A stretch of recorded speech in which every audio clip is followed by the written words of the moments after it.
MLS Cup playoffs continue with Game 2s kicking off this weekend. We have games on Saturday, 5 of them, 2 more on Sunday, and then 1 more on Monday, covering games across November 1st to 3rd. Now, in the Game 1s, we had 7 of the 8 home teams getting the win. Now, 2 of those did need PKs to get the wins, but still, the home field proved to be a big advantage. That means we have a ton of road teams from Game 1s now playing at home in Game 2. They're going to need to go for it. I'm going to think and hope that that will cause these teams to push to get the wins here. They'll need to force these home teams to come out of their shells and attack, and hopefully we'll see some scoring in these Game 2 games. Let's cover all 8 of them. We'll give a lean for each game, and then some best bets at the end as well, combined into some parlays. If you like this MLS content, give the video a like, subscribe to the channel. You can even become a member for more soccer picks and other leagues as well. And let's get into it now with New York City FC and Charlotte FC. This is the first game on Saturday. Game 1 was a tight match. Saw Alonso Martinez get a goal in the 34th minute. That was the only score,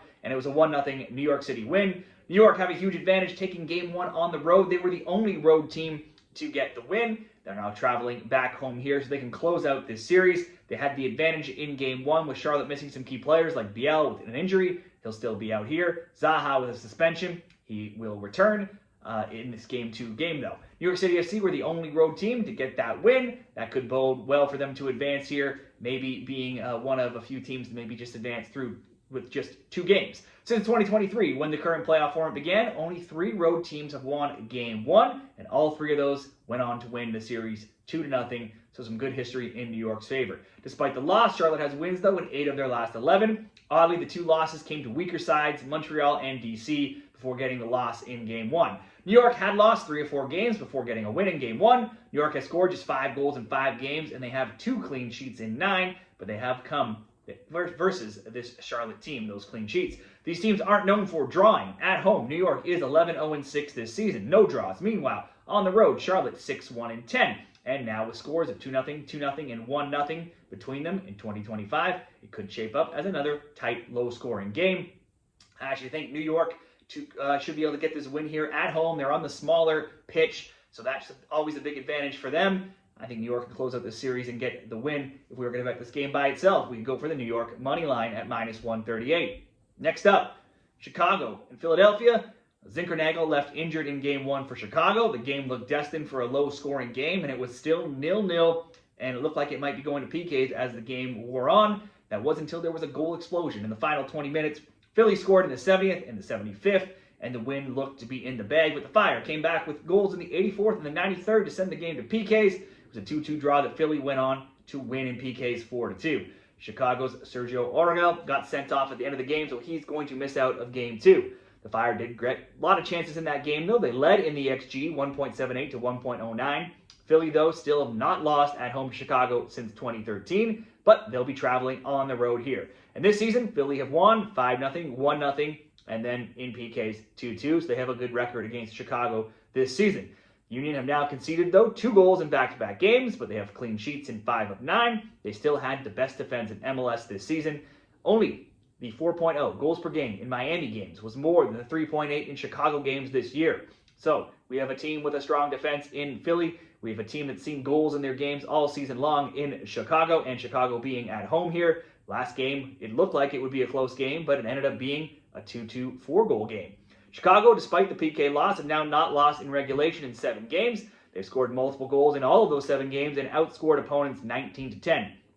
Both team score bets, though, and over 2.5 have gone 5-0, so they've also been giving up lots of goals, as they have been all season. We can go further back, and they've only lost twice in regulation in 15 games, so they are one of the hottest teams coming into the playoffs. They've only failed to score 1 time in 19 games. Chicago has not been a good home team, though, being just 6-5, scoring 25 and allowing 25. They need to get the win here, and if Philly get on the board, this could turn into an open game where Chicago needs to attack even more than they usually do. This could be by itself a good both team to score an over 2.5 game at -141. Next up, it's Nashville and Inter Miami. The first game of the playoffs went like they usually do between these teams of Nashville and Miami. It was another Miami win and another high-scoring game, this time 3-1 for the Herrings. Nashville only got on the board in that game, though, late on. A free kick in the 102nd minute from Hani Mukhtar. Messi had 2 goals, Allende the other. Messi also assisted on that goal and has been red hot for the last number of weeks. In his last 4 games, Messi has 7 goals, 6 assists. He's had a shot on target or more in 13 straight. and his recent shot on target totals are 4, 5, 3, 2, 4, 4, 4, 3, and 2. So any sort of prop on Messi is cashing right now. Miami is now undefeated in 11 games against Nashville. They also won twice this year in the regular season, including on decision day. So these teams have seen plenty of each other lately. Past score lines between them: 3-1, 5-2, 2-1, 3-1, 3-1, 2-2, 0-0, 1-1, and 2-1. The both teams scoring over 2.5 prop has cashed in 11 of 13, and both teams score alone 12-1.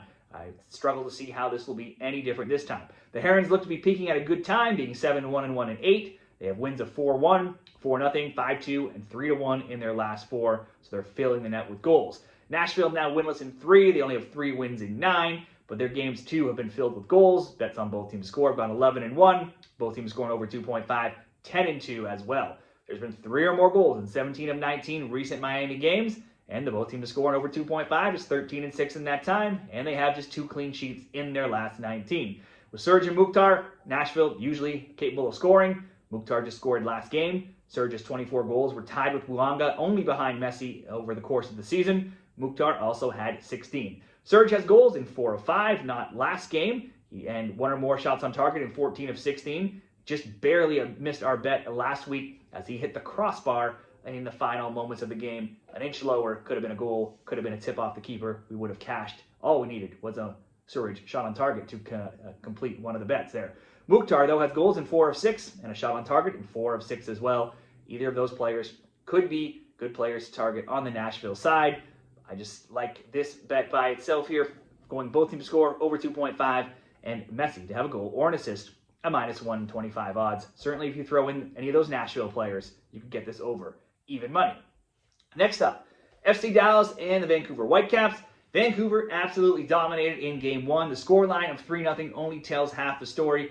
Dig deeper into those stats. The Caps led in every single stat here. 62% possession. The shots, 22-0. Shots on target, 10-0. Corners, 10-1. XG, 4.34 to 0.00. Vancouver got goals from Daniel Rios, a PK from Thomas Muller, and a third goal from Kenji Cabrera. It was a quick revenge for a decision day loss that was 2-1. They had to play that game down a man against Dallas, and that saw them lose out on finishing top of the West. That one game, that one loss, is their only loss in 10 and just their second in 14. They scored multiple goals now in 7 of 9, but have only kept the ball out of their net once. That was last game in their last 6. Muller's PK goal gives him 5 goals, a goal in 5 straight, 9 goals and 3 assists as well in his total brief time in Vancouver. He's instantly fit in and is a great player prop option. He also has 11 shots on target in his last 5 games. Now, getting shut out last game was the first time Dallas hadn't scored in 13 games, while they too had been scoring 2s and 3s very often, with multiple goals scored in 6 straight prior to Game 1.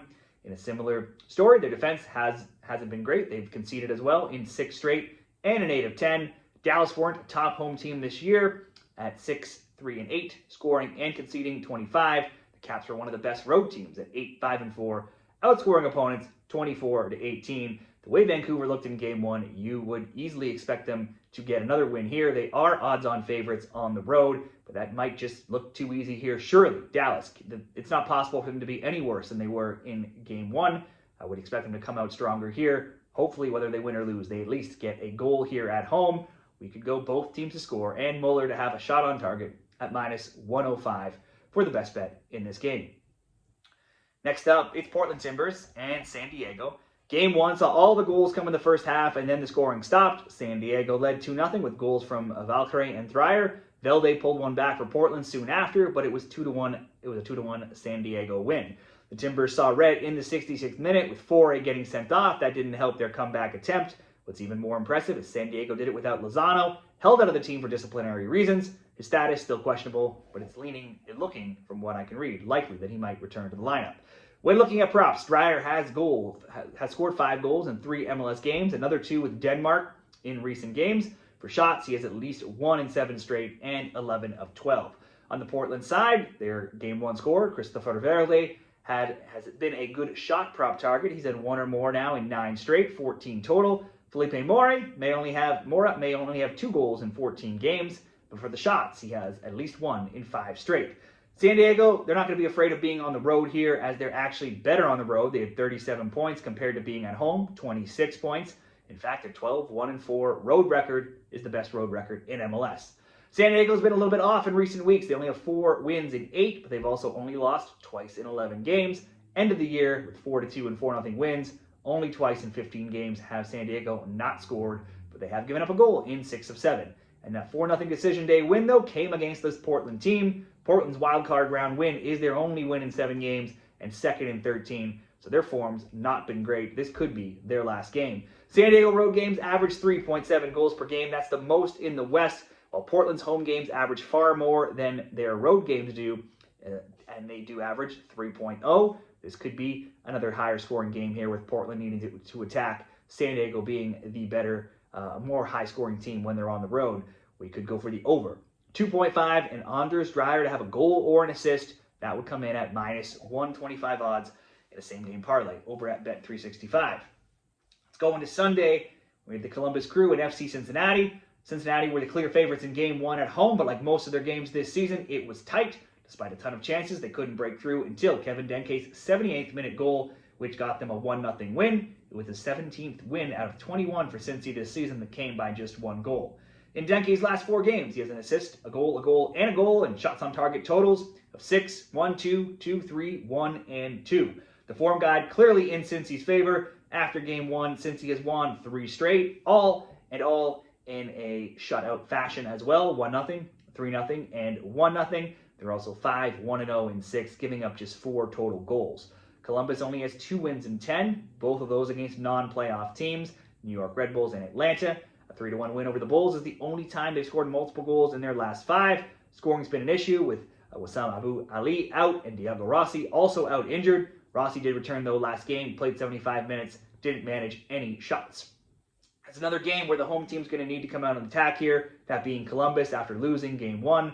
But Columbus, I'm not sure they have the offense right now to make this a high-scoring game. Cincy rarely win big, and this was close to being 0-0 last game. The options could be an under 3.5. Obviously, the odds are favoring a high-scoring game here, but I'm not sure that that's clearly to be the case. Could go under 3.5, minus 145, or add a Denke shot on target to bring that all the way up to plus 170, or be even more conservative and go under 4.5 and a Denke shot on target for plus 100. Next up, Austin FC and LAFC.